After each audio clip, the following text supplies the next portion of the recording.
जय जगन्नाथ मु ज्योतिर्विद डॉक्टर भवानी शंकर महापात्र आपण मानू भाग्य दर्पण कार्यक्रम स्वागत जनाऊँ। आज आम आलोचना करवा अनेक समय देखा दिए पुओ झील परस्पर को भल पाऊ था बह पर स्वामी स्त्री मध्य बहुत आत्मीयता थाए भल पाइबा थाए हठात कौन सी कारण स्वामी स्त्री मध्य बहर 6 मास पर वर्षे पर 2 वर्ष पर छोट छोट घटना को केन्द्र करी उभय परस्पर ठारू अलग हो जाती ब्रेकअप हो जाए।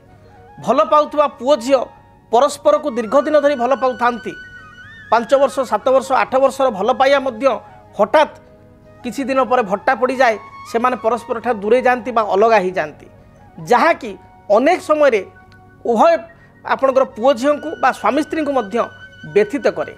बेले बेले आमे देखू पुओटे जड़े झील को भल पाऊ थाए हठात से झील किछि दिन पर ता सहित मिलामिशा कला परे तार आत्मीयता बढ़िया पर सी हठात ताको ब्रेकअप करी आउ एक पुओ सहित रिलेशनशिप को पलि आसे बा झीलटीए आउ एक आपन पुओटी आउ एक झील को मध्य भल पाए। तेणु ये स्थिति जिते जातक उत्पन्न हुए तापाई मध्य ग्रह माने दायी थांती। जदि आमे लव रिलेशनशिप कथा को देखा ताले जातक सर्वप्रथम आम विचार करवा 5th हाउस एवं 7th हाउस। पंचम भाव होची ऐश्वर्य कृपा एवं ईश्वर द्वारा प्राप्त होता आपण जीवन साथीर भाव। सप्तम स्थान होची आपणकर जातक पुअर जातक सप्तम स्थान होची तार लाइफ पार्टनर बा तार जीवन साथीर स्थान। झील जातक सप्तम स्थान होची तार लाइफ पार्टनर बा जीवन साथीर स्थान। से भली शुक्र होचंती विवाह कारक ग्रह लव रोमांस रिलेशनशिप कारक ग्रह होचंती शुक्र। तेणु जातक शुक्रंकर स्थिति मध्य जानिबा आवश्यक। जदि आपण जातक सप्तम स्थान को पाप ग्रह देखु थांती सप्तम स्थान रे पाप ग्रह रही थांती ताहले आपणकर देखिबे दीर्घ दिन भल पाइबा थिले मध्य सुसंपर्क थिले मध्य संपर्क रे किछिटा समस्या आसी था। सप्तमाधिपति बा 7th लॉर्ड लाइफ पार्टनर जीवन साथीर अधिपति जदि जातक नीच थांती रवि सहित 10 डिग्री मध्य थाई आपणकर अस्त थांती राहु सहित युक्त होती केतु सहित युक्त होती शनि दृष्टि थांती राशि ठारू बा लग्न ठारू 6ष्ठ 8म 12 क्षेत्र थांती ताले जेते भी निबिड़ता थाउ ना कहीं पुओ झील भितर भल पाइबा थाउ ना कहीं गोटे समय एमती आसे से समय साधारण कथा को नहीं परस्पर सहित तर्क वितर्क आर्गुमेंट हो परस्पर ठार दूरे जाती।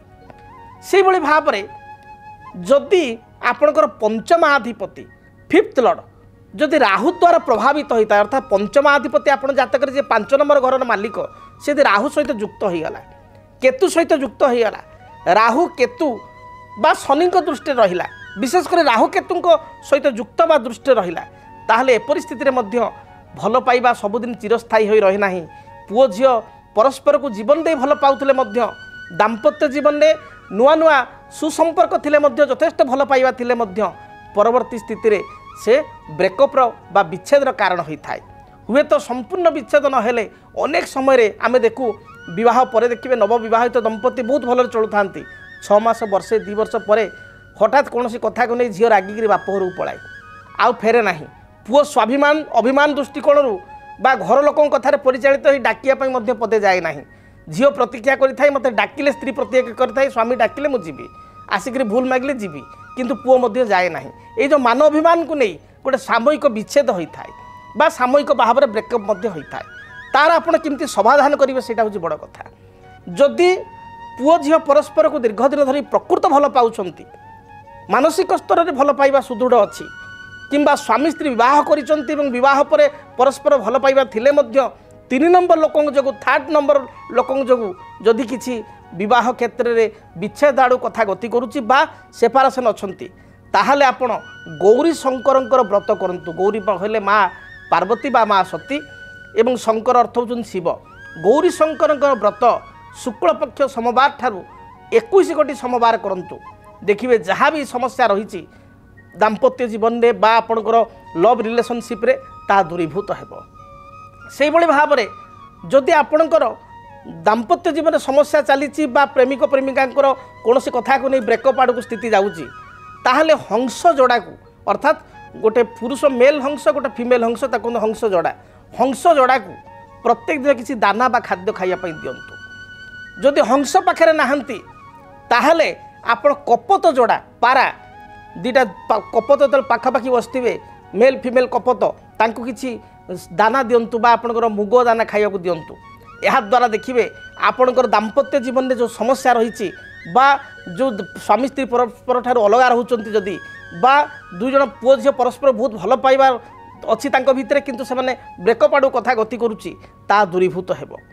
से भाव में आपण देवी दुर्गा को माँ दुर्गा को आराधना करंतु।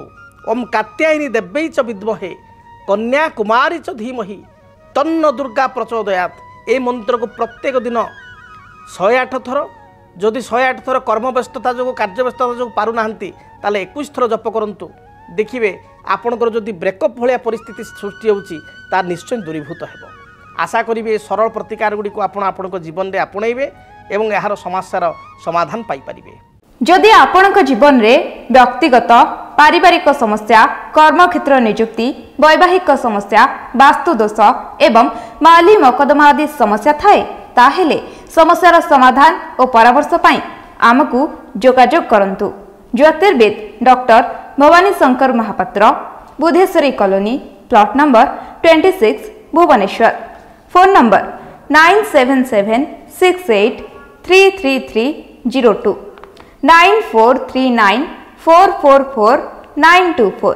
आमर वेबसाइट www.srijagannathastro.com।